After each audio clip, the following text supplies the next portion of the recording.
वैसे तो आपको इंदौर में किसी इंट्रोडक्शन की जरूरत नहीं है। छिंदवाड़ा जैसी जगह पे I was second student to get selected. I was innovative, मतलब मुझे नया काम करने में मजा आता। आपने एक नसल रिकंस्ट्रक्शन सर्जरी की थी। सीने से निकाल के हड्डी का पूरा शेप माथे पे नाक के साथ बनाया। It was highlighted in every newspaper across country. That was may be first successful case all over the world. बहुत अच्छा सवाल आपने किया है। तो उसकी माता ने जो चांदी का जो कड़ा जो पैर में पहनते हैं एमपी में, ट्राइबल एमपी में, वो लाके रख दिए कि आप इसको बेच के। अखबार में आया किस्मत से जुड़ा हाथ। And we have operated 26 patient in crowdfunding. Tumour थी कि नाक हवा के लिए सांस नहीं थी। अश्विनी जी नमस्कार, स्वागत है आपका दो मानुस में। आपको जाना जाता है कि आप हर तरह की सर्जरी कर सकते हैं। डिफिकल्ट सर्जरी के लिए आपको जाना जाता है, प्लास्टिक सर्जरी के बारे में।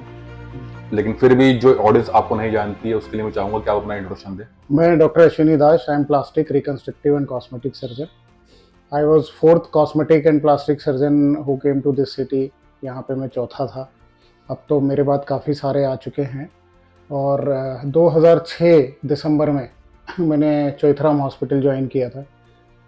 7 साल में चौथरा में as a head of the department, single plastic surgeon and with associates department में काम करता था। फिर 2013 में मैं अपोलो हॉस्पिटल जब इंदौर में आया मैंने उसको ज्वाइन किया। अब मैं अपनी clinic, cosmetic surgery clinic plus visiting consultant to at least 7 hospitals हूँ। मैं अलग अलग जगह पे काम करता हूँ, ऑपरेट करता हूँ। ये लाइफ एस्थेटिक जो है ये हमारा कॉस्मेटिक सर्जरी लेज़र सेंटर और डे केयर सेंटर है जो 2017 में हमने एस्टेब्लिश किया था। ओके, तो आपकी जो अर्ली लाइफ है वो कैसी रही है? आपकी स्कूलिंग के बारे में बताइए, क्या स्टोरी थी, कैसे आपने पढ़ाई की? मेरा पहले जो स्कूलिंग हुई है वो बहुत ही छोटी जगह पे हुई है। बहुत लोग नाम भी नहीं जानते। छिंदवाड़ा डिस्ट्रिक्ट का एक परासिया गांव है। गांव में एकमात्र जो कॉन्वेंट स्कूल था, क्योंकि तब कॉन्वेंट स्कूल का ट्रेंड था। ऐसा लगता था कि कॉन्वेंट स्कूल में जाना चाहिए तो पढ़ाई या इंग्लिश या बाकी चीज़ें अच्छी होगी। तो ऑब्वियसली वहाँ के जो ऑफिसर क्लास के बच्चे थे, क्योंकि मेरे पापा वेस्टर्न कोल फील्ड्स मतलब कोल फील्ड्स में थे and he was a doctor. तो नाउ ही इज़ रिटायर्ड। तो उन्होंने वहाँ पे करा और वहाँ पे सिर्फ ये होता था कि उस एरिया के जो कुछ अच्छे घरों के बच्चे जाते थे। बट स्कूल अब के कंपैरिजन में जो स्कूल देखा जाए, जो हम अब स्कूल देखते हैं, उसके कंपैरिजन में आप बहुत ही छोटी जगह का छोटा स्कूल माना जाएगा। लेकिन वहाँ पे जो मेरे जितने भी सहपाठी थे, हम लोग का ग्रुप जो था, वो ऊपर वाले की दया से सब अच्छी अच्छी जगह पे हैं। कोई बाहर सेटल्ड है, कोई कुछ अपने क्षेत्र में अच्छा कर रहे हैं। क्योंकि वो जो एक पर्टिकुलर पढ़ने लिखने वालों बच्चों का, सीधे बच्चों का जो बदमाशी में नहीं रहते, तो साल दर साल पास भी हो जाते हैं और टीचर्स की भी नज़र रहती कि भाई ये अच्छे बच्चे आते हैं। उन ग्रुप में जनरली मेरा उठना बैठना होता था। वही मेरे फ्रेंड्स रहे हैं। स्कॉलर स्टूडेंट थे आप या फिर एवरेज स्टूडेंट थे? और मैं स्कूल में अच्छे स्टूडेंट्स में गिना जाता था। I was never beyond 5th position. और जब ये सेक्शन बन जाते हैं, because I was weak at maths, always very weak at maths. अब भी गणित मुझे नहीं आता। तो जब मैं बायो सेक्शन में गया तो I was first in class. जब तक मैथ्स रही तब तक के वो मेरे सर पे मंडराती रही। मैथ्स अभी भी मुझसे आती नहीं है, इसलिए मैंने ह्यूमन पार्ट या डॉक्टरी वाला पार्ट चूज किया। पिताजी डॉक्टर थे तो ऑब्वियसली एक बच्चे को डॉक्टर बनना था और मैं ही फिट था उसके लिए। तो मैं डॉक्टर भी बन गया और बाद में फिर सिलेक्शन उस दौरान जो एमबीबीएस में था, दैट वाज वेरी स्ट्रिंजेंट। और उतनी छोटी जगह थी कि फॉर्म भी पिताजी ने फिलअप करके साइन करके जमा करवा दिया कि तुम्हें पीएमटी देनी है, तुम्हें सिलेक्ट होना है, तुम्हें आगे ऐसा करना है। I have to just sign, क्योंकि 12वीं तक के हमको कोई ओरिएंटेशन नहीं था कि आगे कैसे फेस करना। फिर मैं इंदौर आया कोचिंग वगैरह के लिए और इंदौर से फिर मैंने कोचिंग ली। तब थोड़ी से बुद्धि खुली कि ऐसे compete किया जाता है। Then I could compete and I got selected. Chhindwara जैसी जगह पे I was second student to get selected across age. मतलब तब तक के मैं दूसरा था और इतना हो गया था कि नहीं डॉक्टर साहब का बेटा सिलेक्ट हो गया, मतलब वो पेपर में तक के लोकल में आ गया कि सिलेक्ट हो गया। अब तो बहुत सारी सीटें हो गई, अब वो कॉमन सी बात हो गई। तब थोड़ा सा डिफिकल्ट था और डिफरेंट भी था। तो वो स्कूलिंग कंप्लीट के बाद मैं जबलपुर चला गया। जबलपुर में मेडिकल कॉलेज में एमबीबीएस करने के बाद फिर आगे की पढ़ाई के लिए जयपुर और उसके आगे दिल्ली, काफ़ी जगह रहा हूँ। फादर भी आपके सर्जन ही थे? नहीं, मेरे फादर फिजिशियन थे। ओके। इंटरेस्टिंगली फिजिशियन जो होता है, he is a medicine guy. जी। मतलब he prescribes medicine, not like surgery. और बचपन से ही फादर को देख के लगता था कि देयर इज, मैंने पापा से कह दिया था मैं फिजिशियन नहीं बनूंगा because I don't want to sit on the desk and write medicine, I have to operate. का मतलब वो उस समय था कि मेरे सर्जन बनना है, I have to become a surgeon one day. और सर्जन किस टाइप का कोई ओरिएंटेशन नहीं था, बस I wanted to operate in green और blue dress under OT light. तो ग्लैमर होता है दिमाग में। I was never attracted to the apron thing, white apron से मैं ज्यादा अट्रैक्टेड नहीं रहता था। वो ओटी लाइट के नीचे जो ग्लो होती है वो that was like you know my dream thing too, जो रश होता है एड्रेनलिन का। हाँ, एड्रेनलिन का। और कुछ तो फ्रंट वॉर फ्रंट पे करने का एक पैसिव रहता है कि आपने दवाई मिक्स कर दी, चेंज कर दी, कुछ अलग, वो चीज मुझे कभी नहीं अट्रैक्ट कर पाई। तो प्लास्टिक सर्जन आप बनेंगे, वो आपने कब डिसाइड किया? प्लास्टिक सर्जन एमएस के बाद डिसाइड किया। एमएस तक मैं कार्डियोथोरेसिक सर्जन बनना चाहता था।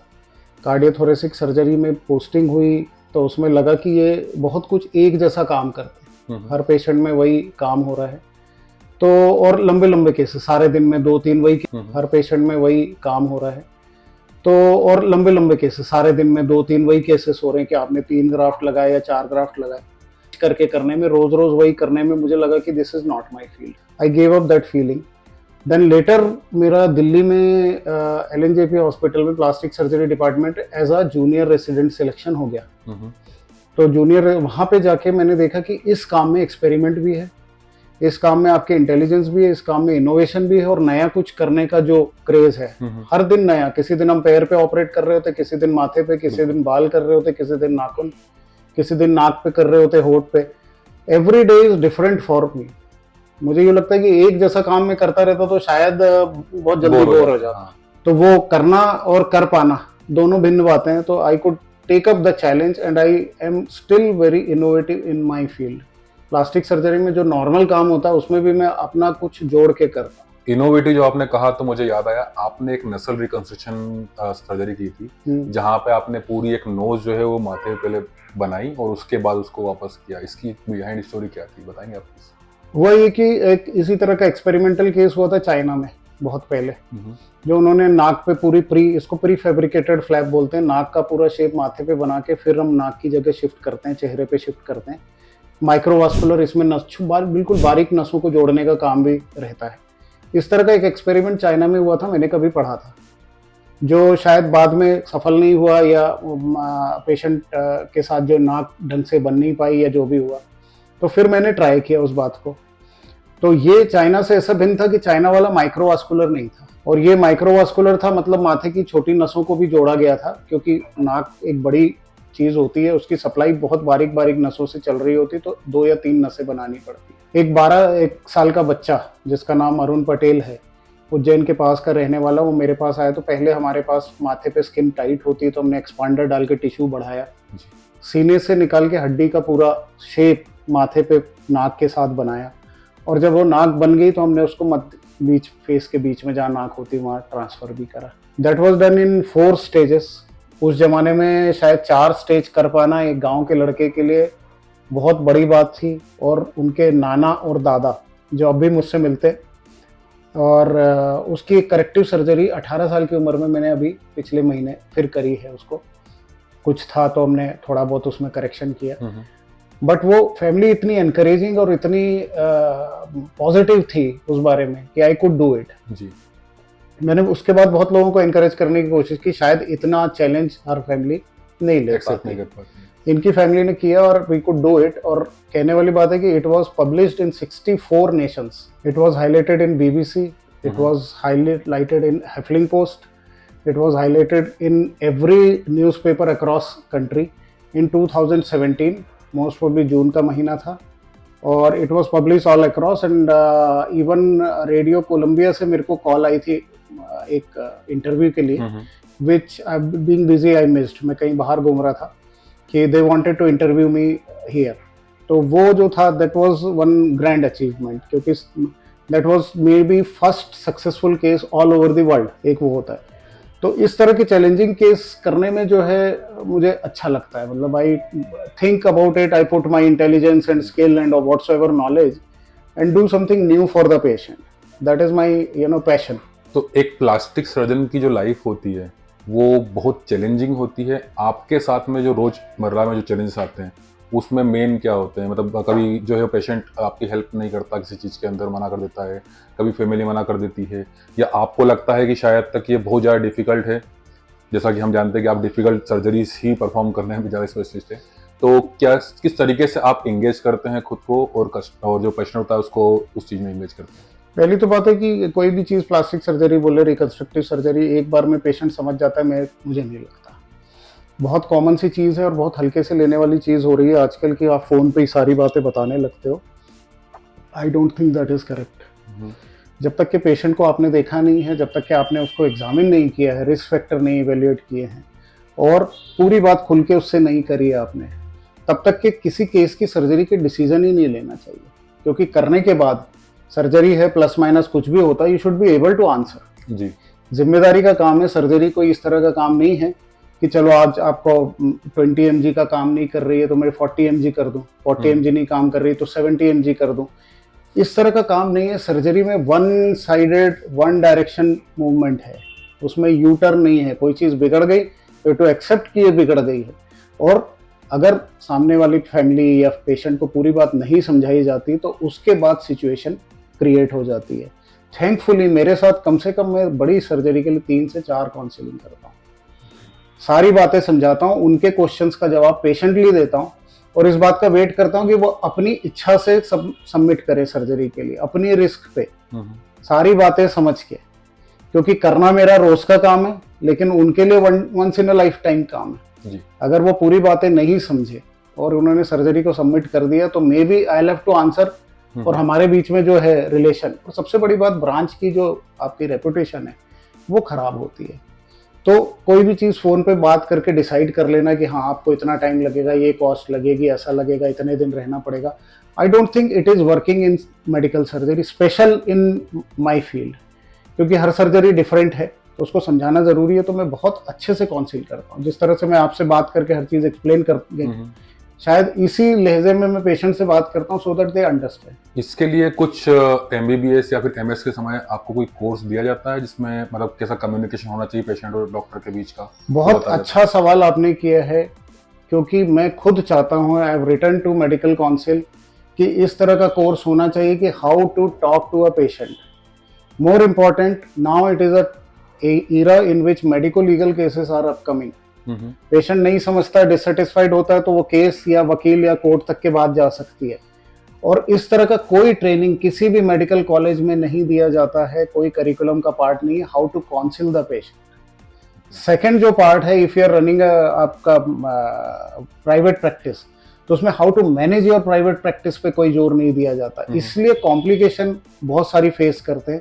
आजकल काउंसलिंग की वीडियो रिकॉर्डिंग भी होती है, रिटर्न काउंसलिंग तो खैर होती थी। मैंने जो प्रैक्टिस कर रखी, पेशेंट से जो भी मैं बात करता हूँ खुद लिख के, not typed one, in my hand writing with one witness, patient के 2 रिलेटिव और पेशेंट का 1 साइन करवाता हूँ, सो दैट आपको ये पता रहेगा कि आपने सब चीज़ें एक्सप्लेन कर दी, उन्होंने सब चीज़ें समझ ली है। Video recording might be disgraceful in a way कि पेशेंट को ये लगे कि हर चीज़ पे उस पर नज़र, या we are trying to capture him, but writing and signing, it is a legal document even in the court. एक कंडीशन होती है सर, गायनेकोमास्टिया, ठीक है, क्या होती है कंडीशन और इसको कैसे ठीक किया जाता है? Gynecomastia exactly is like male chest growing into size of breast, or it looks like breast। ये सब डेवलपमेंट के दौरान 12 साल की उम्र में अगर हार्मोन का स्तर ऊपर नीचे होता है, टेस्टोस्टेरोन कम होता है, कुछ एक ईस्ट्रोजन टाइप हार्मोन्स ज़्यादा हो जाते हैं, और जो बच्चे स्पेशली नॉन एक्टिव है, एथलेटिक नहीं है और लिथार्जिक है या फैट कंटेंट ज़्यादा लेते हैं फूड, उनको रह जाता है। हम उसको निकालने के लिए जो वो हो जाता है, फैट प्लस ग्लैंड, दोनों चीज़ें बड़ी होती है, उसको हम गायनेकोमेस्टिया कहते हैं। बाद में as the child grows he become cautious, कि ये जो है people are looking at me, I am going to gym, I am going to swimming, everybody is. Now this kind of cases are on rise due to 3 reason. आजकल के बच्चों को TV और media से फुर्सत नहीं मिलती कि बाहर जाके कुछ एक्टिव स्पोर्ट्स करें। कुछ बच्चे जो लेट एक्टिव स्पोर्ट्स में जाते हैं, उनका बाकी बॉडी का फैट तो चला जाता है, चेस्ट वाला फैट नहीं जाता है। तो मेरे पास अच्छे खासे बॉडी बिल्डर जिनके चेस्ट पे गायनेकोमेस्टिया है, क्योंकि उन्होंने एक्सरसाइज 17-18 साल की उम्र में शुरू करी, बाकी बॉडी बना ली, 6 पैक बना लिए, बट गायनेकोमेस्टिया रह गया। They are different category, but mostly obesity and high fat content, fast food, कुछ नहीं है मैगी बना दी, कुछ नहीं है फ्राइज दे दिए, कुछ नहीं है बर्गर दे दिया, वो चीज़ों ने, और इनएक्टिव लाइफस्टाइल ने, more lifestyle on the screen has started giving people problem. और अब जितने केसेस आ रहे हैं गायनेकोमेस्टिया, इससे पहले कभी किसी ने नहीं देखे इन इंडिया। बाहर तो खैर पहले से obesity is a rampant thing. आप यूके यूएसए की बात करें तो obesity is like 70%, this is epidemic. अब इंडिया में भी ये होने लगा, क्योंकि हम लोग जब बचपन में थे तो शायद खेलते दौड़ते भागते, हमारा मतलब it was a part of our routine. अब के बच्चे ना बाहर, ना गार्डन में, ना कहीं मिलना जुलना, तो they are mostly glued to TV और screen. That is causing the different, plus hormone का भी इसमें इफेक्ट रहता है। Hormone doesn't catch up, male hormone catch up with the athletic activity, everybody knows that. तो सही टाइम पे hormonal balance भी नहीं बन रहा, इसलिए गायनेकोमेस्टिया केसेस और भी बढ़ते हैं। एक बार अगर मान लीजिए गायनेकोमास्टिया पे काम कर लिया आपने, तो क्या ग्लैंड निकालने के बाद में वो वापस डेवलप होती है? नहीं, वो नहीं होती है। और इसके कोई साइड इफेक्ट्स होते हैं? Beautifully speaking, that gynaecomastia surgery is a very simple surgery, but इससे कॉम्प्लिकेशन बहुत डेंजरस भी हो सकते हैं when done under expert hands. तो उसमें एक बार होने के बाद वो दोबारा कभी नहीं करनी होती। It becomes flat like it was never there, दोबारा कभी नहीं होती, और ट्रीटेबल है, ऑपरेशन से ही ट्रीटेबल है। कई लोग कहते हैं कोई ऑइंटमेंट, कोई दवाई गोली, it is not going to happen. Sir, एक केस और सुनने में आया था मेरे पास में, जिसमें एक उज्जैन में किसी का हाथ काट दिया था तलवार से, और पेशेंट को लेके इंदौर आए थे आपके पास में, उसकी क्या स्टोरी थी? उज्जैन वाला केस एक है, मैं इससे रिलेटेड 2 और बातें बताता हूँ आपको इंटरेस्टिंगली, कि आपको पता लगेगा कि what kind of situation we deal with. Ujjain वाला was a recovery agent of a bank. गुंडे मवालियों से झगड़ा हुआ रिकवरी के दौरान, तो किसी ने तलवार से उसकी रिस्ट काट दी। ये हाईलाइटेड था, पेपर में था, टाइम्स ऑफ इंडिया वगैरह सब जगह आया हुआ था। जब रिस्ट काट दी तो रात को लेके पहुंचे, तो मैंने फिर उसको जो है रीअटैच करके जोड़ दिया। अब वो बंदा मुझसे अभी भी मिलता है, साल में एक बार आ जाता है मिलने के लिए, and he is doing all the things with that hand, all the things, तो सारा काम कर सकता है। अब इस तरह के जो केस है, कम से कम नहीं तो हाथ जोड़ने वाले case, not less than 25 I would done till now in young. And एक किसान था जिसका कटर में हाथ आके, हाथ यहाँ से हथेली के पास से अलग हो गया था, पैसे नहीं थे, तो उसकी माता ने जो चांदी का जो कड़ा जो पैर में पहनते हैं एमपी में, ट्राइबल एमपी में, वो लाके रख दिए कि आप इसको बेच के आप करो। मैंने उसका एडवांस मैंने अपने हाथ से भरा, रात को चौथराम हॉस्पिटल में मैंने खुद उसका एडवांस भर के ऑपरेट करा, and later on they paid me. मैंने कहा चांदी का कड़ा आप रख लो, मैं आपका भरता हूँ पैसा, we start the work, you arrange it later. तो दे ब्रॉट इट, और कंसेशन भी किया। नाम उसका किस्मत था, तो अखबार में आया किस्मत से जुड़ा हाथ जी। Now he is working properly. तीसरी जो घटना थी वो और भी, एक मेरे व्यापारी बंधु दोस्त है, भी बहुत अच्छे फ्रेंड है, तो ये जो इनकी बड़ी फैक्ट्री है राऊ में, तो रात में ये जब घर वापस आ रहे थे, इन्होंने किसी ट्रक को ऐसा इधर जाना है करके ऐसा हाथ दिया, और ट्रक रुका नहीं, हाथ दरवाजे के बीच में आके और कट गया। Patient was brought without hand from Rau to Choithram hospital, और जब वो आया तो ही वाज ब्लीडिंग। तो पहले तो काम था कि ब्लीडिंग बंद करे जी। मैंने कहा हाथ कहाँ है? अब उनको ये नहीं पता कि हाथ भी लाना था। 20 लोग थे उसके साथ, किसी को हाथ नहीं मिला, हाथ उठाने का सुध नहीं रही। मैंने कहा भाई जाओ आप हाथ उठा के लाओ। अभी 4 लड़के 3 मोटरसाइकिल लेके निकले और हाथ ढूंढा, ढूंढ के लाए वापस, और आफ्टर 1.5 आवर टू 2 आवर्स हमने सर्जरी स्टार्ट करी, और वो सर्जरी 13 घंटे चली। दोपहर 3 बजे तक के हम करते रहे सर्जरी। हमने उसका हाथ यहाँ से जोड़ दिया, और वो हाथ बाद में पता चलता कि उस हाथ में एक सोने की अंगूठी थी, जब तक कि वो सड़क पे पड़ा था जी। किसी ने वो सोने की अंगूठी निकाल के हाथ को बाहर सड़क के किनारे फेंक दिया। अब वो फेंका हुआ हाथ ये उठा के लाए, फिर हमने इसको जोड़ा। अब वो भाई साहब जो है स्विमिंग करते हैं उस हाथ से, कुछ डेफिशिएंसी है, क्योंकि जब हम जितनी ऊपर से जोड़ते हैं हाथ में उतनी काम में, बट उस हाथ से ग्लास उठाना, चलाना, मोटरसाइकिल चलाना, कार ड्राइव करना, सब कुछ कर रहे हैं, and he is my good friend. Okay sir, आपने अभी बोला कि आपके पास एक केस आया था जहाँ पे एक माताजी ने अपना कड़ा जो है आपके सामने रख दिया था। ऐसी सिचुएशन के अंदर जहाँ पर किसी फैमिली के पास पैसे नहीं होते हैं, ठीक है, फाइनेंशियली वो ज़्यादा ही वीक होते हैं, उसके लिए गवर्नमेंट या कोई और चैरिटी ऑर्गेनाइजेशन कुछ हेल्प करती है? देखिए, गवर्नमेंट हेल्प करती है बिल्कुल। प्रधानमंत्री राहत योजना से काफ़ी सारे लोगों के आते हैं, आयुष्मान में काफ़ी लोगों के आते हैं, लेकिन जब इमरजेंसी आती है उस समय लिखा पढ़त या पेपर वर्क की वो नहीं रहती है। प्रक्रिया ये कि पेशेंट एडमिट करके हम पहले उसको कंफर्मेशन के लिए भेजते हैं, भोपाल जाती है हाई, वहाँ से सारी चीज़ें आती है, वहाँ से फ़ोन आता है पेशेंट आपके पास एडमिट है, तब जाके कहीं उसकी योजना, जब हम इमरजेंसी करनी है 1 घंटे में सर्जरी शुरू करनी है पेशेंट को, तब हम लिखा पढ़त या मध्य रात्रि में तो बीच वी कांट डू दैट। तो हमको क्या करना पड़ता है कि we start the on good hopes, you know, on good hopes and with the good will कि we will do it, let's see what happens. कई बार पेशेंट इतना अच्छे से हो जाता है कि हॉस्पिटल भी कंसीडर करते हैं, मैं भी कंसीडर करता हूँ, और कई बार हम उसके बाद में भी प्रधानमंत्री के लिए वो भेज देते हैं कि वी हैव डन दिस, आप अब कंफर्म कर लो, इमरजेंसी में हमको करना पड़ा, वो भी होता है। मतलब तो कहीं ना कहीं से मदद आ जाती है। मेरा ये मानना है कि जब आपको काम करना है तो काम करना है, you don't think of the money, you don't think of anything, you think of patient and think yourself as a doctor. आप उसके बियॉन्ड सोचो ही मत, जो आइडियल काम करना है कर लो। और कभी आज तक के ये मेरा विश्वास है कि मेरे कभी पैसे खराब नहीं हुए। कोई पेशेंट अगर कम पैसे, वो कहता कि नहीं मैं अगले महीने आके दे दूंगा, तो दे के जाओ। अच्छा, चैरिटी से बात करते हैं, क्या हमें इंडिया में ऐसा कोई चैरिटेबल ऑर्गेनाइजेशन बनाना चाहिए जो कि गरीब लोगों की हेल्प कर सके? जैसे मान लीजिए यूएस में अगर मैं बात करता हूँ, तो यूएस में आप अगर जाते हैं और मेडिकल ट्रीटमेंट करवाते हैं, अगर आप उस पैसे को देने लायक नहीं होते हैं तो हॉस्पिटल आपकी हेल्प करता है उस पैसे को चैरिटी के थ्रू देने की, और आपको वो या तो पूरा पैसा नहीं देना पड़ेगा या फिर आपको 5% 10% के आसपास देना पड़ेगा। प्लस अगर मान लीजिए इंडिया में इंश्योरेंस आज की तारीख में जो है वो प्रधानमंत्री जी ने बहुत अच्छी योजना शुरू की हुई है, उसके बाद भी अगर मान लीजिए इंश्योरेंस कुछ पैसा कवर नहीं करता है, तो क्या चैरिटेबल जो ऑर्गेनाइजेशंस हैं ऐसा कुछ क्रिएट करना चाहिए इंडिया में जो कि हेल्प कर पाए? इसमें इंटरेस्टिंगली बात बताऊं, क्योंकि 2 से 3 साल तक के हमने एनजीओज के साथ काम किया है। एनजीओ जो कि पब्लिक प्लेटफॉर्म पे जो है क्राउड फंडिंग जिसको कहते हैं, and we have operated 26 patient in crowd funding. ऐसे लोग जो कि गांव से, इतने गांव से आए कि 2 बकरियां होंगी शायद, या एक छोटा सा घर होगा, छोटा सा टुकड़ा होगा। मिथुन करके एक केस है, बबल रैप बॉय, जिसको काफ़ी सारे न्यूरोफाइब्रोमा थे, आपने पढ़ा होगा या सुना होगा।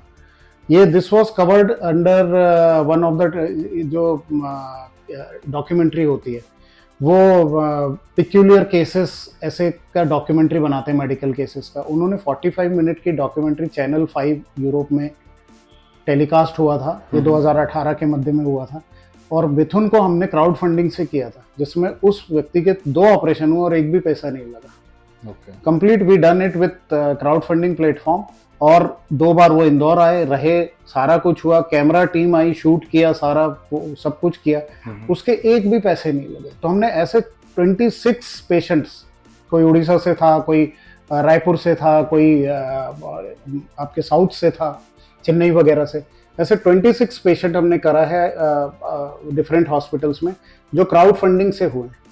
Those patient are still in contact with me, और उनके पैसे नहीं लगे। तो ये तो सब इंडिया में चल रहा है, बट अभी रिसेंट न्यूज के हिसाब से there is some dispute in crowd funding platforms, that is ongoing.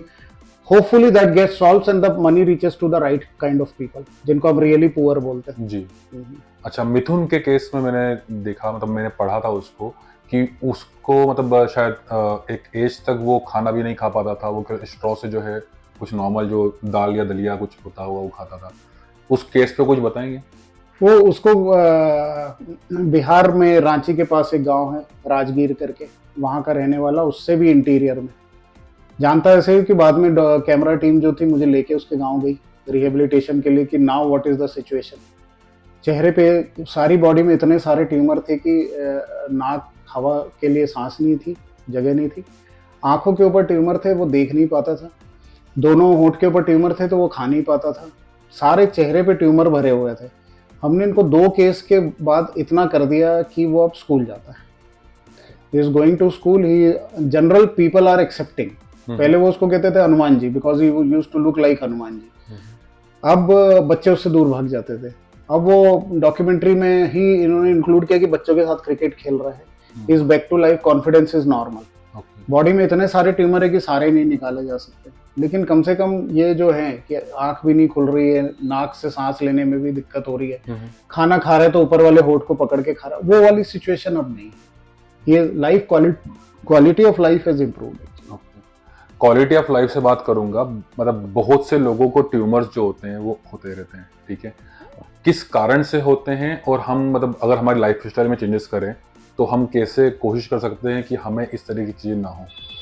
कई चीज़ें मेरे ख्याल में बहुत कुछ अपन पिन पॉइंट नहीं कर सकते, जेनेटिक्स वगैरह भी होती है, और कई चीज ट्यूमर के कारण तो आज तक नहीं पता कर पाए हैं, लेकिन बेसिकली जो है ट्यूमर या कैंसर अलग से लिए, ट्यूमर का मतलब होता है किसी भी तरह की गांठ। हर गांठ कैंसर नहीं होती, हर गांठ अनलिमिटेड रूप से फैलती नहीं है, तो हम उसको कैंसर नहीं कहेंगे, will call it a simple tumour.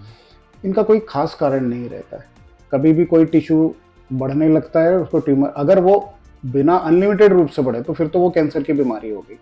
It is completely separate field, क्योंकि कैंसर में हमारा रिकंस्ट्रक्टिव रोल रहता है। ऑन्को सर्जन उसको निकाल देते, हम उसको पार्ट को दोबारा बना देते हैं।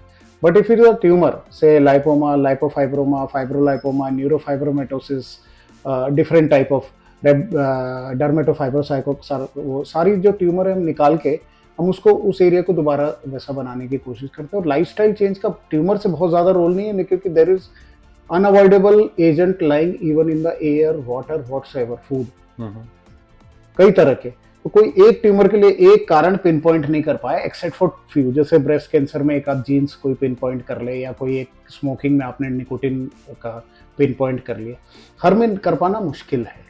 तो ट्यूमर का यही है कि ना हो तो अच्छा। थोड़ा कन्वर्सेशन सीरियस हो गया, मैं लाइट करना चाहूँगा। आपकी हॉबी से बात करते हैं, आप गिटार बजाते हैं, आप पेंटिंग करते हैं, ठीक है? हाँ, this is balance of life, work life balance बहुत ज़रूरी है, क्योंकि at my age I think I am on the second half of the life. तो अब मैं अगर खुद के लिए टाइम नहीं निकालूंगा तो शायद निकालने का टाइम भी नहीं बचेगा।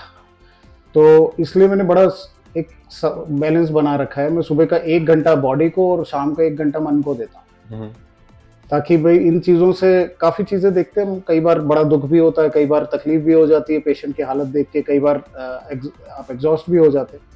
तो इन चीज़ों को बैलेंस करने के लिए मैंने कहा कुछ एक ऐसा देना चाहिए कि when you are getting into the life, जब आप वार्म अप होते हो, जब आप एक्सरसाइज 1 घंटे करते हो, so that your body is fit. Second part is mind is fit. Mind को 24 घंटे चलाने से उसकी कैपेसिटी कम हो जाती है, तो you need to take a break. तो शाम को 1 घंटा मैं क्लिनिक के बाद 1 घंटा either I will do painting और I will do music. That is my hobby. 1 घंटा साथ में मेरे बच्चे भी करते हैं। तो we are relax by the time we are meeting at dinner, everybody is relax, we are talking normally, और फिर अगले दिन की तैयारी भी वो हो जाती है। This is work life balance. Many people are forgetting that from the very young age. Time सबके पास लिमिटेड है, और 8 घंटे से ज़्यादा, 10 घंटे से ज़्यादा कोई भी नहीं काम कर सकता। आप 8 घंटे सो भी ले तो आपके पास 6 घंटे बचते हैं जो आप बर्बाद करते हो जी। कहीं ना कहीं लगाते हो, या तो आप स्क्रीन टाइम आपका बढ़ा होता है, या टीवी देखते हैं, या कुछ भी कर रहे होते हैं। 6 घंटे में से सिर्फ 2 घंटे आप यूटिलाइज कर ले, 4 घंटे बेशक बर्बाद करें, आपका हक है। उतना कर लें आप, तो आपको लाइफ में बैलेंस आ जाएगा। That is my thinking, personal view. अच्छा, माइंडफुलनेस के लिए भी आप कुछ करते हैं, मेडिटेशन? बिल्कुल बिल्कुल, meditation, music it is self meditation. आप 2 लेसन म्यूजिक के सीखेंगे, आपका ध्यान पूरी दुनिया से हटके म्यूजिक पे आ जाएगा। इट्स नॉट लाइक योगा और समथिंग। जब आप पेंटिंग करते हैं, या कोई भी एक हॉबी, जिसकी जो भी हॉबी है, कोई निटिंग करता है, कोई गार्डनिंग करता है, सारी दुनिया से ध्यान हटा के उस पर लगाते हैं, that is a meditation. You get detach from the world to pay attention to a single thing, that is meditation. तो आपकी hobby is a meditation. Okay, आपको बैठ के प्राणायाम करने की जरूरत नहीं है जी। बिल्कुल। If you are running, living all the world beside, that is a meditation. Hobbies पे ही बात कर रहे हैं, तो मेरा ऐसा मानना है कि एक हॉबी होनी चाहिए जो कि आपका माइंडफुलनेस पे ध्यान दे, एक हॉबी होनी चाहिए जो कि आपकी हेल्थ ठीक करे, और एक हॉबी ऐसी होनी चाहिए जिसको आप आगे जाके अपना प्रोफेशन बना ले। बिल्कुल बिल्कुल। मुझे ऐसा लगता है कि आपने भी सेम किया है, कि आपको लगता था कि मुझे पूरी बॉडी पे काम करना चाहिए, तो आपने उसको जो है प्लास्टिक सर्जन के लिए चूज किया, और बाकी चीज़ पे आप काम कर रहे हैं। हॉबीज कितना इम्पोर्टेंट होती है एक ह्यूमन लाइफ के लिए, और मतलब किस तरीके से, मतलब आज मैं देख रहा हूँ कि बच्चों के पास में केवल और केवल मोबाइल चलाने का ही काम है, ठीक है ना, वो बाहर जाके game. Coming to that, my feeling is mobile is a very passive entertainment. आपको दिमाग नहीं लगाना पड़ता, हर चीज जो है प्लेटर में परोस के दे दी जाती है। एक बात होती है कि जब आप कुछ खाना चाहें तो मार्केट से इंग्रेडिएंट जमा करें, उसके बारे में ज्ञान लें, आप उस चीज़ को बनाएं और फिर खाएं। और एक चीज़ होती है जो आपको पैकेट बंद करके हाथ में दे दी जाती है, जिसमें ये तीनों स्टेजेस जो लर्निंग जिसके थ्रू ह्यूमन इवोल्यूशन हुआ है, human being has evolved by making mistakes till this. काम कर करके देखा, चक्का बनाया होगा किसी ने तो उसको पहले स्क्वायर बना दिया होगा, फिर देखा नहीं लुढ़कता तो एजेस थोड़े से ट्रिम करे होंगे। We learn like that, we learn like that. तो ये जो लर्निंग पार्ट नहीं है ना आपकी लाइफ में, आप पैसिव एंटरटेनमेंट में आप रील देख रहे हो, you are not applying your brain, you are just getting that kind of dopamine is highly degenerative to your brain cells. तो मुझे ये लगता है कि जिसमें क्रिएटिविटी नहीं है, आपका बच्चा आज कुछ करना चाहता है, आप उसको कुछ करवाने का टाइम नहीं है आपको, आप हाथ में मोबाइल पकड़ा देते हो। Most of the people are doing that from the 3 year he becomes addict. आप मोबाइल छीन लीजिए तो नाराज हो जाता है। He is not getting happiness, he is just getting dopamine, shortcut to the happiness. This shortcut to the happiness will decrease the rate of the way the human being is evolving. तो मुझे ये लगता है कि कुछ सिखाना ज़्यादा ज़रूरी है। मैं अपने बच्चों को भी कहता हूँ कि एक इंडोर एक्टिविटी सीखने वाली और एक आउटडोर एक्टिविटी सीखने वाली हर एक व्यक्ति को करना चाहिए। चाहे आप हारमोनियम सीखिए, चाहे आप पेंटिंग सीखिए, चाहे आप राइटिंग सीखिए, चाहे आप कैलकुलेटिव मैथ्स सीखिए एज अ हॉबी, और एक बाहर, चाहे वो स्विमिंग हो, दौड़ना हो, बैडमिंटन हो, XYZ, if you do just 2 things for 1 hour whatsoever time possible, then you are balancing your life. आपकी लर्निंग की एबिलिटी जो है वो बढ़ जाएगी। अच्छा, आपकी जो लाइफ के हिसाब से जो आप सर्जरीज करते हैं उसके कारण से जो है वो आपको बहुत ज़्यादा स्ट्रेस होता होगा। बिल्कुल, ठीक है। बिल्कुल। आप कैसे मैनेज करते हैं वो स्ट्रेस के अंदर अपनी जो प्रोफेशनल लाइफ है और फैमिली लाइफ दोनों? मेरा दिन सेक्टर्स में डिवाइडेड रहता है। सेक्टर्स मतलब मैं सुबह 6:30 बजे उठता हूँ एज अ रूल। 6:30 बजे से 8 बजे तक के मेरी एक्सरसाइज वगैरह का रूटीन। उसके बाद मैं हॉस्पिटल के काम का सोचना शुरू करता हूँ। उसके बाद पहले नहीं सोचता। I don't mix up the things. 8 बजे के बाद मैं एक्सरसाइज का नहीं सोचता। Then I getting ready to देते। 8 बजे के बाद मैं 1 घंटा पढ़ने की कोशिश करता हूँ, अगर कोई केस कॉम्प्लिकेटेड है उसके बारे में। अच्छा, 2 दिन पहले से बुक्स और आर्टिकल्स जुगाड़ के रख लेता हूँ, यूट्यूब वीडियो भी देखता हूँ, सारी चीज़ें देखता हूँ whatsoever to gain more of the information about what. Second, it streamlines the brain to do the work. OT में वो काम करने के बाद अपने आप को इवेल्युएट करता हूँ, स्कोर्स भी देता हूँ कि I have done this, I have added this, I have subtracted, ये स्टेप मिस हो गया, ये स्टेप और करता तो ज़्यादा अच्छा रहता, समथिंग लाइक दैट। इंट्रोस्पेक्शन करता हूँ वो। और शाम को 6:30-7 के बाद मैं फिर काम का सोचना बंद कर देता हूँ।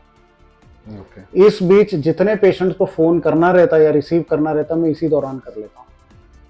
7 बजे के बाद मैं पेशेंट का फोन कोई इमरजेंसी से हॉस्पिटल से आया तो दूसरी बात है, मैं नहीं एंटरटेन करता। मैं कहता हूँ मैं आपको कल सुबह कर, this is not an emergency, that becomes personal. तो अगर और सोने के पहले मोबाइल रख के इस कंडीशन में कि नहीं देखना ही नहीं है, then I go off to sleep, then I don't think about work. तो अगर आप लाइफ को सेक्टर में डिवाइड कर लेंगे और टाइम के लिए अपना स्लॉट देंगे कि ये घंटा 1 घंटे में मुझे करना, चलो 1 में नहीं होता 1.5 घंटे में कर लूंगा, 2 घंटे में कर लूंगा, लेकिन 2 घंटे के बाद इस काम का नहीं सोचूंगा। और 2 घंटे जब तक मैं काम कर रहा हूँ तो 100% इसी में दूंगा। That should be, I think everybody should practice that. आपको स्ट्रेस भी नहीं होगा और एक तैयारी का टाइम भी मिल जाएगा काम के लिए, and then you can utilize your energy in a proper way sector में। मतलब मल्टी फंक्शन नहीं होता, multitasking is a myth. Human brain is never meant for multitasking कि मैं जो है खाना बनाते हुए पढ़ भी लूं, काम करते हुए मैं बच्चा भी संभाल लूं, मैं कुछ और करते हुए कुछ और कर लूं। Human brain is not meant for multitasking, it is just fooling yourself. आप जिस तरीके से बोले कि इस टाइम पे वो करता हूँ, उस टाइम पे वो, मतलब उसको वेस्टर्नाइज वर्ल्ड ने उसको टाइम बॉक्सिंग का नाम दिया हुआ है। Absolutely agreed. इलॉन मस्क जो है वो टाइम बॉक्सिंग पे ही काम करता है। बिल्कुल बिल्कुल बिल्कुल। अच्छा, जब हम बात कर रहे थे टाइम बॉक्सिंग के ऊपर, आपकी शादी जो है वो लव मैरिज हुई, अरेंज मैरिज हुई? आपकी वाइफ भी डॉक्टर है? हाँ, मतलब अब ये तो लव कन्वर्टेड इनटू अरेंज बोल लीजिए। ओके। वी न्यू ऑलवेज, हम MBBS में थे तब जानते थे, and later on father and parents said कि भाई आप लोगों की बड़ी बनती है तो you can think about marriage. Then my father said कि you should get married, that will be make a good couple, something like that. We agreed. अब तक कि हमने ज़्यादा सोचा नहीं था, we were just getting along।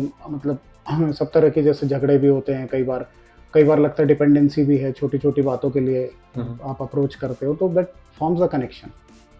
So that across 4 years that happened, जब हमने रियलाइज़ किया कि भाई ये this is bonding is going the other way, तो टाइम दिया, ऐसा नहीं कि एक दिन में, but later on it was, agreed by everybody. Okay, तो मेरा नेक्स्ट सवाल ये रहेगा कि शादी में मोस्ट इम्पोर्टेंट चीज आपके हिसाब से क्या होनी चाहिए? दोस्ती।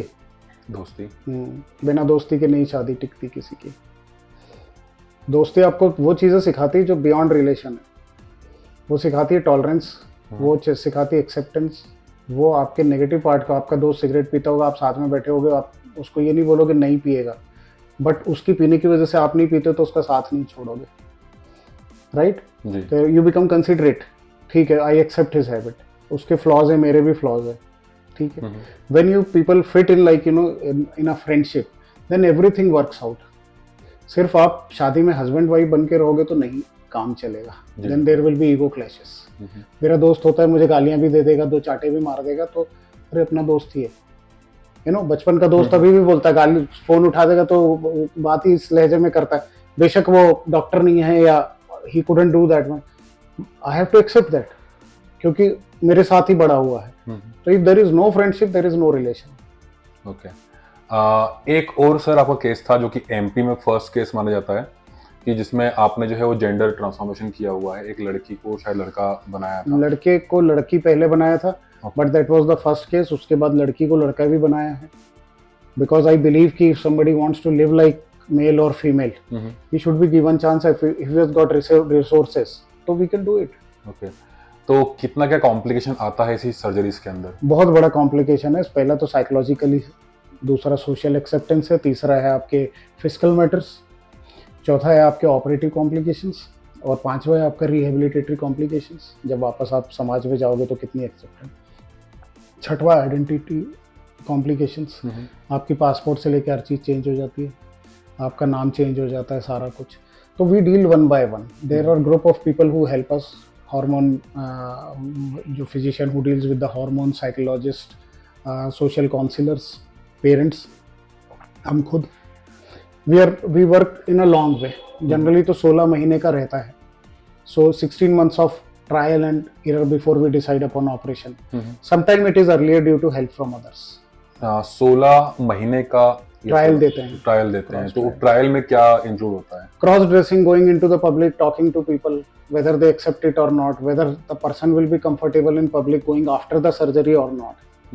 अभी ऑपरेशन नहीं हुआ, बाकी सब कम करके ट्रायल देके देख लेते हैं। साइकोलॉजिकल ट्रायल की you will be able to handle that kind of stress, your parents will be able to accept you, your friends will be same friends और नॉट। जो उसमें नहीं पार करता कि नहीं I won't be able to handle this, obviously is misfit. Okay, ऐसा कोई पेशेंट आया है आपके पास में जिसने कहा है कि नहीं मैं शायद हैंडल नहीं? कई आए, कई नहीं, फिर उसके बाद आ पाए, वापस ही नहीं आए। जो आएगा वो बताने नहीं आएगा कि मैं आई कुडंट डू इट। जो हो गए उनका हम कर देते हैं। ओके, तो दूसरी चीज मैं पूछना चाहूंगा आपको कि आप जो है शायद तक ब्रेस्ट जो इनलार्ज होते हैं, ठीक है, उस पर भी काम करते हैं, ठीक है, तो लाइपोसक्शन, ठीक है, इस पे थोड़ा ध्यान देना चाहूंगा मैं कि लाइपोसक्शन अगर हम करते हैं तो उसके क्या साइड इफेक्ट्स होते हैं और क्या हमारा फैट बाद में वापस आएगा? कि मैंने ये सुना है जब लाइपोसक्शन किया जाता है उस टाइम पे शायद आपका पेट छोटा कर दिया जाता है तो आप खाना कम खाते हो बाद में। Is it right? नहीं, वो बेरिएट्रिक सर्जरी की बात कर रहे हैं जिसमें स्टमक छोटा करते हैं। Stapler bariatric surgery, it is completely different. Liposuction में सिर्फ वो फैट निकाला जाता है जो मसल और स्किन के बीच में होता है। आपके खाने पे इफेक्ट नहीं पड़ता है। लेकिन हैविंग सेड दैट, 100 सेल में से अगर हमने 40-60 निकाल दिए, 40 फैट सेल की कैपेसिटी इन्फाइनाइट तौर पे बढ़ने की रहती है। If we keep on eating and eating and eating and doing the same mistakes we were doing, again will be same amount of fat. Liposuction is not permanent. It is not permanent. Second, it is not weight reduction surgery. Weight आपका 120 kilo है तो you are misfit for liposuction, क्योंकि liposuction होती body contouring surgery, body के curve सुधारने के लिए, body का शेप सुधारने के लिए। It is beautification surgery rather than weight reduction surgery. It is a myth कि ये वेट रिडक्शन करवाता है, क्योंकि फैट की डेंसिटी नहीं होती। रूई जैसा होता है कि it is a bigger thing and with a smaller weight. अगर मैं 7 लीटर फैट निकालूं तो कहीं आपका 2.5 लीटर या 2 लीटर आपका वजन कम होगा, उतनी डेंसिटी होती है फैट की। मसल बोन जो है, जो हाई डेंसिटी, वो बनाते हैं आपके बॉडी का वजन। फैट तो आपका शेप खराब करता है। Okay, that is it. Okay, thank you sir, thank you for your time. Thank you so much.